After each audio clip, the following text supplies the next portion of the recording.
primeiro lugar, parabéns, né? Parabéns, 49 anos a igreja completou no último dia 18, e nós estamos extremamente felizes por poder fazer parte, né, desse tempo da igreja, né? E nos alegramos em Cristo por isso, né? De que a igreja tem marchado, tem vencido, tem conquistado, né? E tem no seu escopo de objetivo alcançado vidas, transformado famílias, né? Eu conheci um jovem que veio de São Paulo agora, que é Igor, né? Como é que é o nome? Diego. Então, ele falou assim: se eu nasceu num lar evangélico, eu falei: não, você não conhece a minha história. Estava todo estragadinho. Quem estava estragado aqui, queridos? Ainda bem que eu não estou sozinho nessa. Tem um monte de estragado aqui dentro, né? Em que a igreja, através da sua instrumentalização, né, tem sido canal de bênção para as nossas vidas. Amém, queridos? Tivemos agora esse final de semana aqui um baita evento, né? Top da galáxia.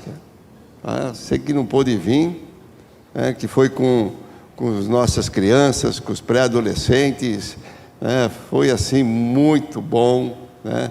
Eu falei para o Caleb que eu descobri qual é o ministério dele, é de fazer a gurizada pular, né? Quem estava aqui hoje de manhã, o pessoal celebrou ao Senhor, né? Temos certeza de que uma semente foi lançada, né? E você, pai, agora tem toda a responsabilidade, como nós ouvimos. Se você não ouviu a mensagem da irmã Fernanda, procure lá no nosso canal do YouTube, né? A mensagem sobre identidade que ela nos compartilhou ontem à noite. E você, pai, agora tem a responsabilidade de fazer essa semente frutificar, crescer, desenvolver para a glória de Deus. Amém, queridos? Procure lá. Você mesmo que ouviu, ouça de novo. Eu vou falar uma coisa que eu não sei muito, mas eu acompanho alguns. Dá o seu joinha lá, porque diz que melhora para o pessoal ver. Então dá o seu joinha lá, né? Isso ajuda a gente ser relevante aí nessa questão aí, e o Senhor nos abençoa. Amém, queridos? Abra sua Bíblia no livro de Isaías. Há dias atrás eu fui convidado pelo pastor Miguel, da nossa igreja do Armo, para celebrar com eles os 29 anos da igreja do Armo. E eu estive lá num domingo à noite, há 2 domingos atrás, e eu compartilhei com ele parte da mensagem que eu vou compartilhar com vocês, porque foi um tempo de celebração, né? E eu quero e entendo que nós, como igreja, somos uma só estamos divididas geograficamente por uma questão de funcionalidade, mas nós somos uma igreja só, né? Então eu quero trazer o mesmo entendimento para o teu coração. Amém? Isaías capítulo 6, esse texto faz parte da história da minha vida. Eu já disse para vocês que há 2 textos que faz parte da minha história, que é Gênesis capítulo 12, versículo 1, sai da tua terra, do meio da tua parentela, e vai para o lugar que eu te enviarei. Esse foi o primeiro texto que eu usei para pregar, né? Não foi bem uma pregação, mas, né? Deus acabou, eu só não sabia que aqueles textos que Deus estava me usando no começo, eles eram proféticos para a minha vida. E o segundo texto é justamente esse de Isaías capítulo 6, né? No versículo 8, né? Depois disso ouvi uma voz do Senhor que dizia: a quem enviarei? E quem há de ir por nós? E eu respondi: eis-me aqui, envia-me a mim. Amém, queridos? Eu quero tratar com você só do eis-me aqui. Você conhece o contexto dessa história? Você sabe que o livro de Isaías é o livro no Antigo Testamento que vai apontar principalmente para Cristo. E nós vamos ver que, né, na teologia, né, no estudo da palavra, esse texto está apontando justamente para esse momento, o momento em que Cristo, né, vem à terra para se entregar no meu e no seu lugar. Amém, queridos? Mas eu quero falar com só esse texto, eis-me aqui. Lembre-se disso, porque eu vou voltar nele um pouco mais adiante, tá? Deus criou tudo, queridos, absolutamente tudo que Deus criou, Ele criou com um propósito definido.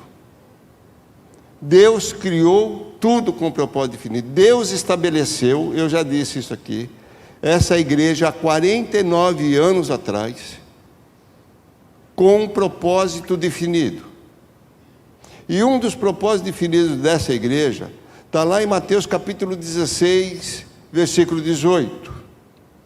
As portas do inferno não prevalecerão sobre ela. Este é o propósito da igreja, queridos. É avançar com ousadia, porque sabe no general que nós cantamos, que o nosso general é Cristo, sabe quem é, e ela avança sobre as portas do inferno, queridos. Não é as portas do inferno que vêm às portas da igreja, não, é a igreja que vai lá, aonde está as portas do inferno, e prevalece contra ela. Esse é um propósito definido da igreja. Quando Deus estabeleceu essa igreja aqui, Ele tinha um objetivo claro com essa cidade, de que essa igreja, ela adentrasse em lugares, em famílias, em lugarejos, aonde a porta do inferno se faz resistência, e como diz o outro, colocasse o pé pelas portas e avançasse sobre ela, e ali estabelecesse o reino de Deus. Amém, queridos? E Deus vai cumprir os seus propósitos através da igreja. Ele vai cumprir. Ele está cumprindo. A igreja está avançando, nós cantamos, né? Eu não sou muito bom de cantar, então tem coisa assim que eu tenho muita dificuldade, mas diz que, como é que chama aquela música que ninguém pode parar a igreja?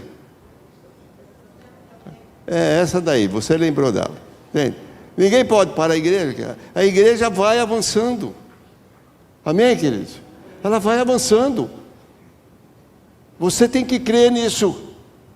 Você tem que confiar. Deus estabeleceu a igreja metodista wesleyana aqui há 49 anos atrás com um propósito. Qual? Entre muitos outros, qual é? As portas do inferno não vão prevalecer sobre ela. Vai vir luta, vai vir problema, como disse o pastor Felipe aqui, vai vir uma série de... É assim, se a gente fosse escrever um livro sobre tudo que a igreja já passou, nós teríamos um inúmero de circunstâncias difíceis, mas também teríamos inúmeros momentos de exaltação, glória e louvor ao Senhor. Amém, queridos? Ele vai cumprir. Amém? Entenda que também Deus nos criou com um propósito, queridos. Deus criou a igreja com um propósito, e nos criou com um propósito. A palavra do Senhor diz que todos os nossos dias estão escritos no seu livro, todos os dias determinados, mesmo antes que algum deles existisse. Deus estabeleceu um propósito para a minha vida e para a tua vida. E nesse propósito de Deus para a minha vida e para a tua vida, Ele estabeleceu que a gente estivesse nessa igreja para cumprir o seu propósito. Você não veio para cá por acaso. E quero dizer também, não saia daqui por acaso. Porque quem te trouxe para a igreja? Quem me trouxe para a igreja foi o Senhor, queridos. E eu sei todos os defeitos que ela tem. E ela sabe todos os defeitos que eu tenho. E olha que são muitos. É que nem casamento isso. Minha esposa sabe todos os defeitos que eu tenho. Dia 19 de novembro, agora próximo, nós vamos fazer 40 anos que namoramos. Ela conhece mais os meus defeitos do que minha mãe. E eu conheço mais os defeitos dela do que a mãe dela. Mas eu não largo ela, não. Largo ela, não. Então, quando você vem e se estabelece num lugar que você tem convicção que Deus te chamou para cá, você não fica porque ela é boa, porque ela é perfeita. Você fica por causa de uma obediência ao Senhor.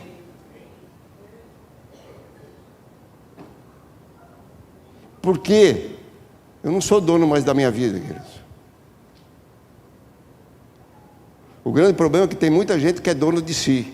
Eu quero dizer que morto, ele não é... Você já foi a velório, né? Morto não escolhe o terno, se é que vai de terno. Não escolhe a roupa, não escolhe se coloca ou não flores, que nem tem gente que não gosta de flor a vida inteira. Nunca recebeu uma flor a vida inteira. Vai morrer, enche o caixão dele de flor.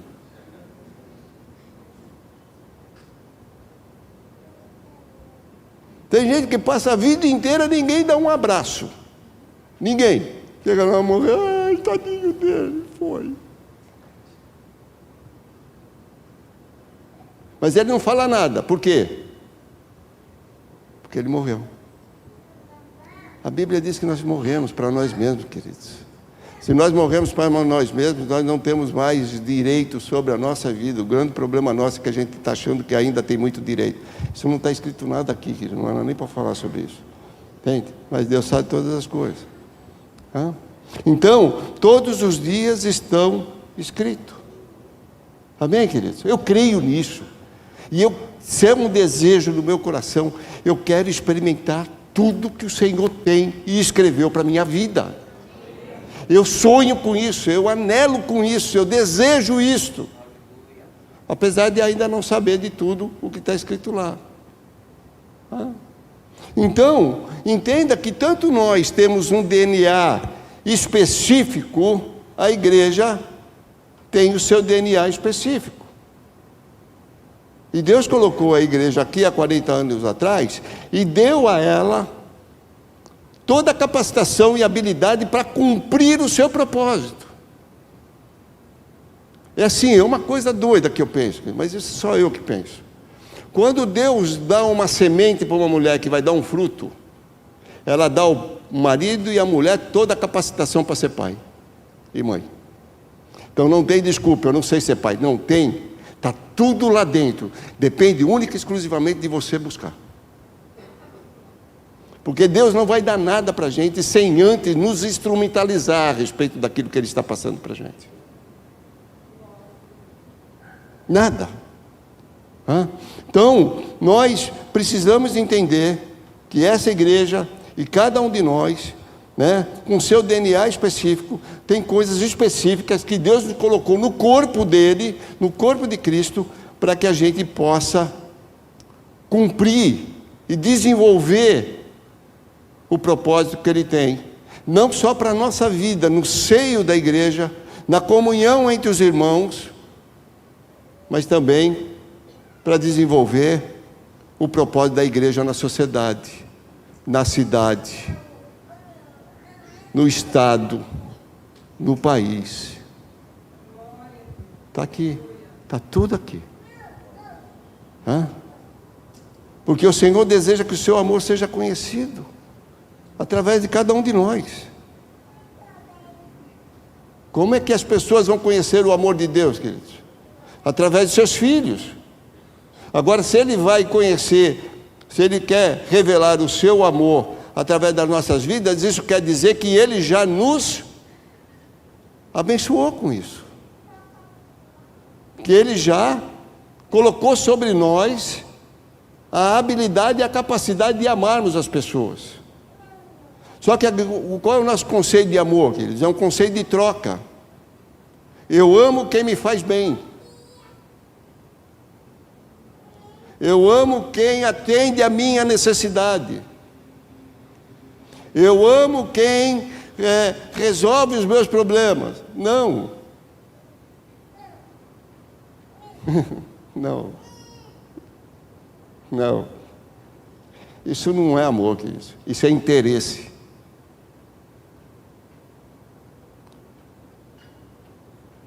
Você está interessado em algo que você precisa. Então você aí cria um relacionamento para ter aquilo que é do teu interesse.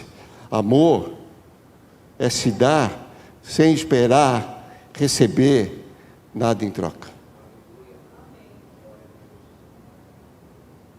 E Deus quer usar os seus filhos. Porque a igreja com esse DNA, um DNA de um Deus de amor, só vai ser revelado através dos seus filhos. Amém, queridos? Deus quer unir a sua família, irmãos que ainda não perceberam quem é seu pai. Eu já falei a respeito disso. Que estão caminhando como órfãos. Você tem lá, no teu trabalho, na tua escola, na tua família, alguém que não conhece Jesus. Ele é o que teu? Você sabia que ele é teu irmão? Ele não sabe.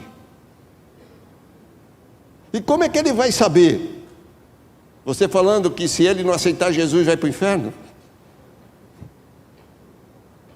É assim que ele vai saber que ele é teu irmão? Ou ele vai saber que é teu irmão quando você apresentar para ele o teu pai, que é um pai cheio de amor?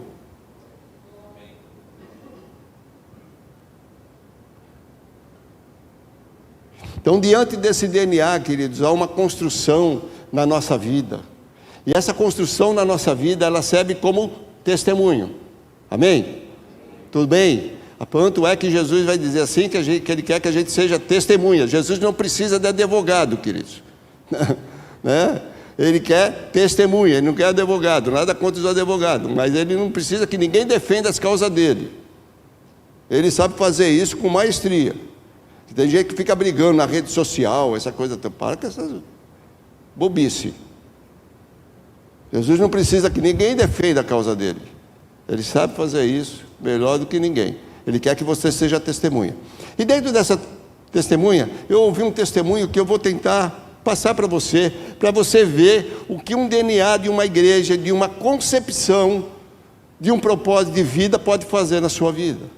E pode servir como testemunho para o cumprimento do propósito de Deus na tua vida e na igreja que você serve. Alguns de vocês devem conhecer um pastor chamado Ronaldo Lindoro. Ele é um missiólogo, muito atuante.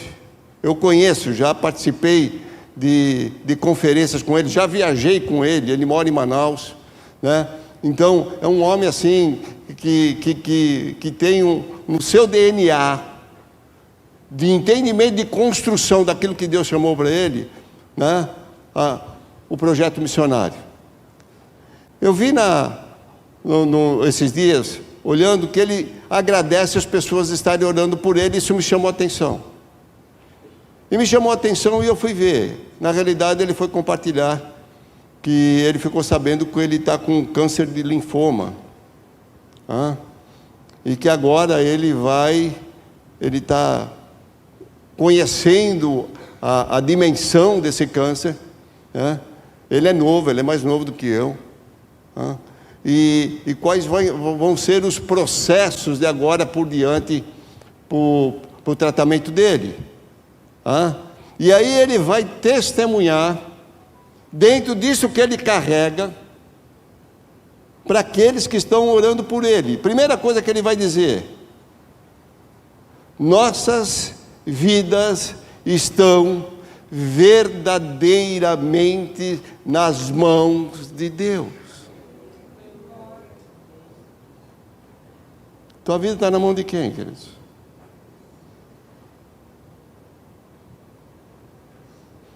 Quem é que sustenta a tua vida? Quem é que dirige a tua vida?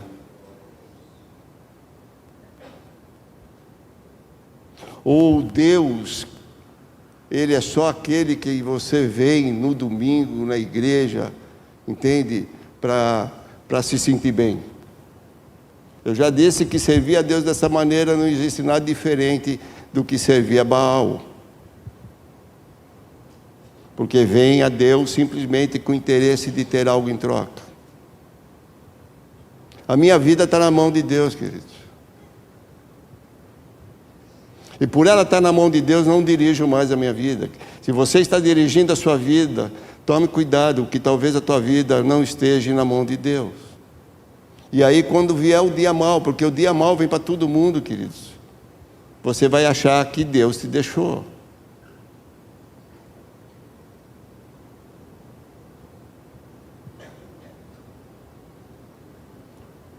Aquele que você relaciona-se como pai, que você chama como pai, mas você está dirigindo a tua vida, na hora que vier o dia mau, você vai dizer para ele, ele esqueceu de mim. Porque você não acredita que você possa ter o dia mau, só porque você está na mão de Deus. Segunda coisa que ele vai dizer, Deus tem um plano que mesmo sem entender, ou mesmo sem que a gente entenda, Ele tem plano para os seus filhos no sofrimento, e além do sofrimento. Então confiar que Deus tem um plano para a gente no sofrimento e além do sofrimento, é ter a capacidade de descansar nele quando o sofrimento se abater sobre nós.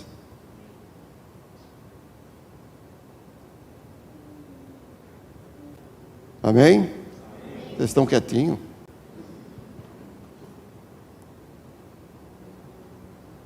É porque tem uma teologia que está dizendo que o crente não pode sofrer, queridos. Isso é do diabo, não é de Deus.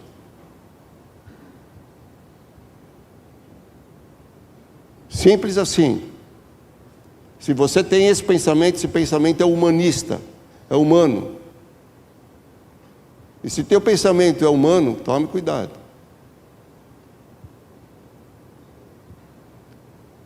Crente sofre por razões simples. Você quer ver como o crente sofre por razões simples? Não precisa ter muita coisa. Precisa ter muita coisa.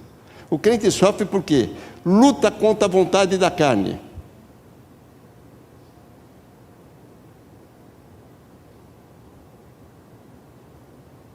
Sofre ou não sofre? Se você não sofre por causa da carne, é porque você está cedendo a toda a vontade da carne.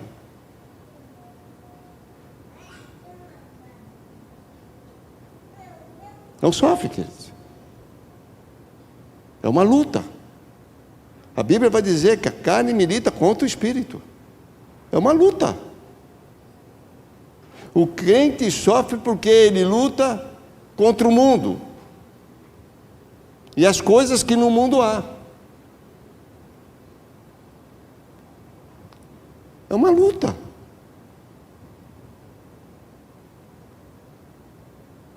O crente sofre porque ele luta contra o diabo. E eu quero falar uma coisa para vocês com toda sinceridade. Se o diabo não está te incomodando,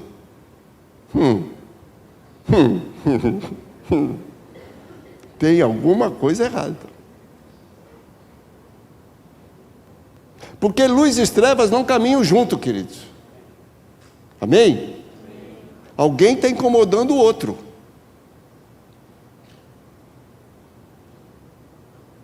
E se o diabo não está perturbado ou incomodado com você, é porque tem alguma coisa errada. Ah, mas pastor, eu oro, eu jejuo. Não, faço tudo isso. E a gente faz isso para vencer ele. Não é para dizer que ele vai embora, porque a Bíblia diz que ele está ao derredor. Amém, queridos? Então, Deus tem seus planos no sofrimento, queridos. Há 2 anos e pouco atrás, vocês sabem disso, vai fazer 3 anos, acho, 2 anos e pouco atrás, eu vindo para cá, capotei o carro. Virei de ponta cabeça, mais de 4 vezes, quebrei 4 costelas. Deus podia ter me livrado? Podia, lógico, mas Ele me livrou, eu podia ter morrido. Ele tinha seus planos.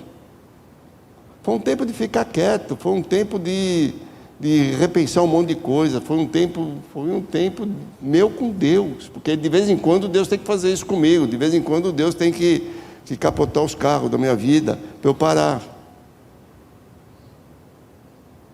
Deus tem seus propósitos.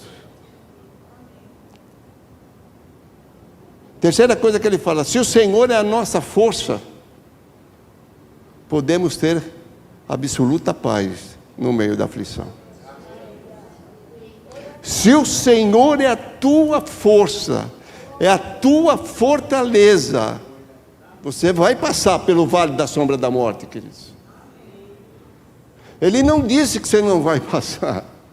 Ele diz que vai estar com você.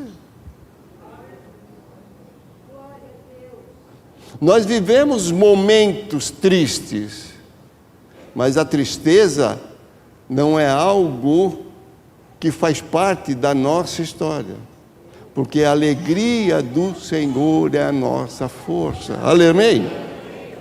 Alegria. Vivemos momentos tristes, queridos. Não vive ou não vive?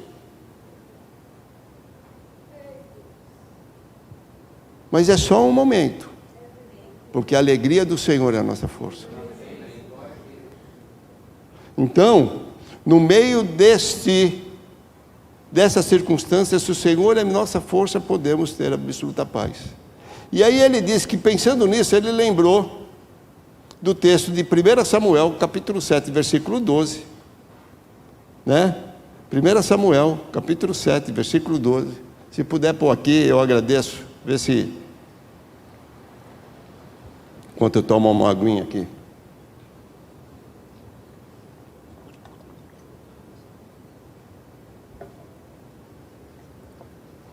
Então Samuel disse a todo Israel: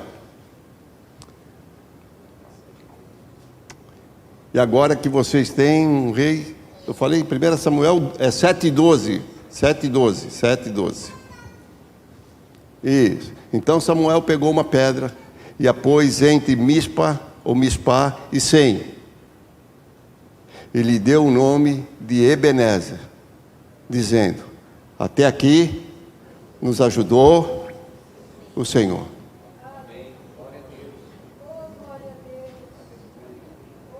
Até aqui nos ajudou o Senhor. Coloca aí 1 Samuel 4:1.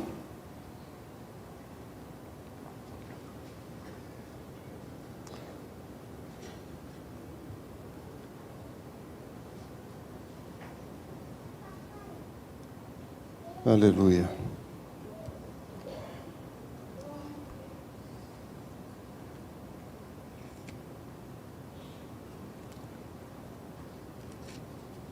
Deixa eu ver se é isso. A palavra do Senhor veio a todo Israel. Israel saiu à batalha contra os filisteus e acampou em Ebenezer. E os filisteus acamparam em Afeca. Os filisteus se dispuseram em ordem de batalha para enfrentar Israel e, quando a guerra começou, Israel foi derrotado pelos filisteus, que mataram, no campo aberto, cerca de 4.000 homens.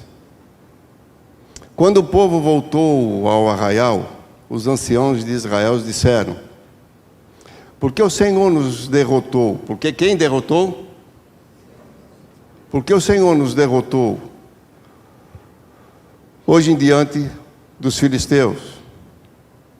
Vamos trazer de Siló a arca da aliança do Senhor, para que esteja no meio de nós e nos livre das mãos dos nossos inimigos. Então o povo mandou trazer de Siló a arca do Senhor dos exércitos, entronizado entre os querubins, e os 2 filhos de Eli, Ofni e Finéias, estavam com a Arca da Aliança. Quando a Arca da Aliança do Senhor chegou ao arraial, os israelitas gritaram tão alto que o chão tremeu. Até aí. Perceba que no capítulo 4, no versículo 1, e você conhece essa história, vai falar que nesse mesmo lugar, Ebenezer, estava há tempo atrás se travando uma batalha entre o povo de Israel e os filisteus. Isso no tempo do profeta Eli. Israel estava totalmente longe da presença do Senhor. Os sacerdotes totalmente longe da presença do Senhor. Tanto é que Deus vai levantar Samuel, porque já não havia mais sacerdócio dentro de Israel. O povo vai para a guerra. E a Bíblia diz que lá nesse lugar, eles perderam a batalha.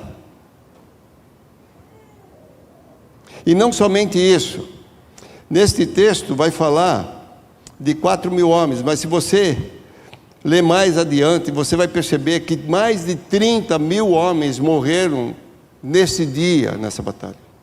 Além de 30.000 homens que morreram nesse dia, nessa batalha, a arca foi levada. Eli fica sabendo da notícia que não somente a arca havia sido levada, mas que os seus filhos haviam morrido. Ele cai da cadeira, quebra o pescoço e morre. A esposa de um dos filhos de Eli, que estava grávida, próxima a dar um parto, a ter o filho, ela deu à luz a uma criança que deu o nome de Icabode. Foi a glória do Senhor. Mas agora Samuel está nesse lugar,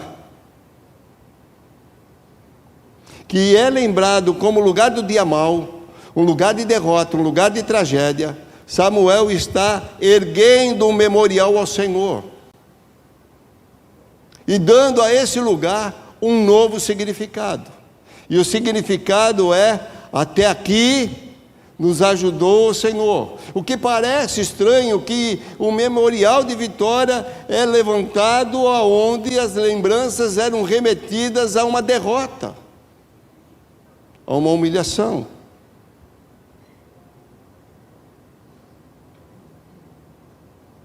Ao erguer o memorial, Samuel enxerga, e é isso que você tem que enxergar, que as mãos do Senhor não estão somente nas vitórias, mas também nas derrotas.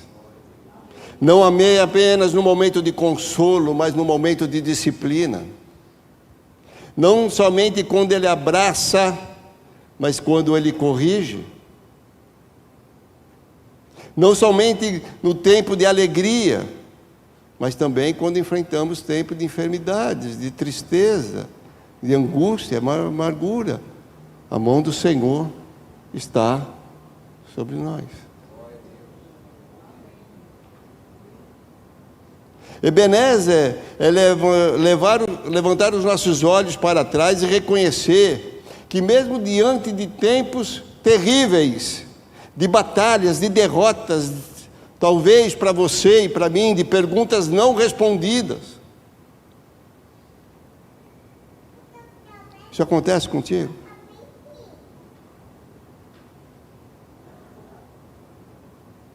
Eu de vez em quando eu não entro em crise com Deus, tá, queridos? Eu tenho é assim, como é que você conversa com o teu pai? Tá? Eu, como já falei para vocês que eu fui órfão de pai presente, tá?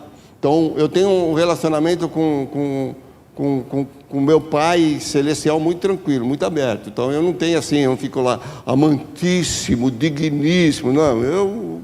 Meu papo com ele, como diz lá em São Paulo, tem uns paulistas aqui, é papo reto, essa coisa, entende? Eu chego para ele: Deus, me explica uma coisa, faz 20 anos que eu estou cuidando das suas ovelhinhas, alcançando, a minha família ainda não foi alcançada, Deus. Perguntas sem respostas. Amém, queridos? Mas Deus não se ausentou. Deus não está ausente. Eu já disse para você, está lá no vasinho, eu li hoje, antes de vir para cá. Haverá dias bons, haverá dias ruins, mas Deus está presente em todos os dias. Amém, queridos? As circunstâncias podem nos levar aos prantos, ao choro, à tristeza, mas contudo, até aqui nos ajudou o Senhor. Também eu posso olhar para o presente, porque se até aqui Ele nos ajudou, é porque a sua misericórdia tem nos sustentado, a sua graça, a sua paciência, a sua bênção, a sua proteção, a sua guarida, o seu coração derramado sobre as nossas vidas, tem estado conosco até aqui, queridos. E por isso que com esse entendimento, o nosso coração é convidado a adorar a Deus em gratidão, por 49 anos, por não sei quanto tempo que você tem de convertido, ser grato ao Senhor. Se tem uma coisa que eu acho que Deus tem muita dificuldade de lidar, é com ingratidão, queridos.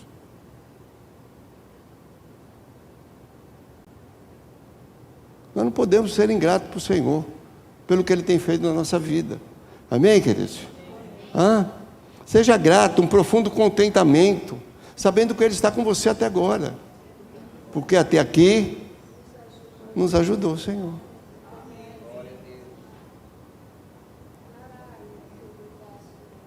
E também, Ebenezer nos faz olhar para frente, porque se até aqui, indica que a jornada não acabou.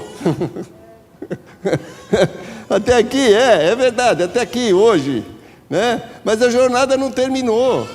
Tem um caminho pela frente, a jornada está incompleta, há dias, há tempos, há ciclos que vão começar e vão terminar na nossa vida, queridos.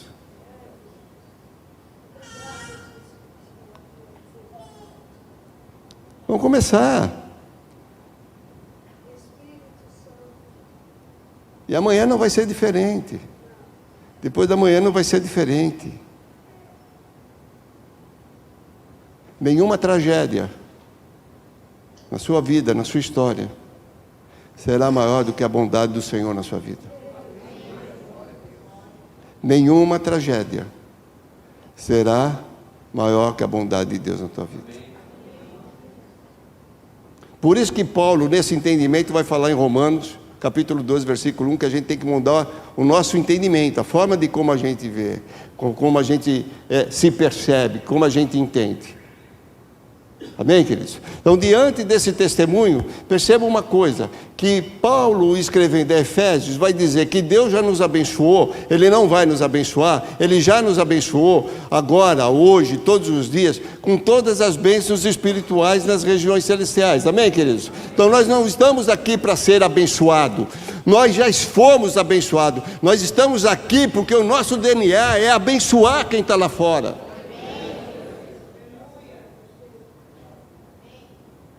Talvez você não tenha tudo que você queira, mas você tem todo o necessário para ser bênção na vida de alguém. Amém, queridos? Então é essa certeza. Agora, qual é o nosso problema? O nosso problema é que a gente tem uma habilidade de ser vítima das coisas, de um vitimismo. Ó dia, ó céu, ó azar, nada dá certo na minha vida. Não dá, queridos. Na realidade você já deu certo. É que você está deixando que o diabo conte mentira para você. E você está acreditando mais no diabo e nas suas mentiras do que nas promessas de Deus para a tua vida. Então nós temos que parar com esse vitimismo. Assumirmos a nossa identidade como filhos de Deus, sendo protagonista do nosso propósito, e com isso, juntos, como comunidade de irmãos, cumprimos o propósito da igreja de Deus para esse lugar.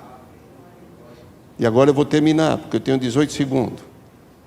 Quando eu falei, eis-me aqui, você vem para a casa do Senhor, no eis-me aqui, com um bonel, pedindo para que Ele encha? Ou você vem diante do Senhor, eis-me aqui, dizendo, envia-me a mim? Abaixa sua cabeça.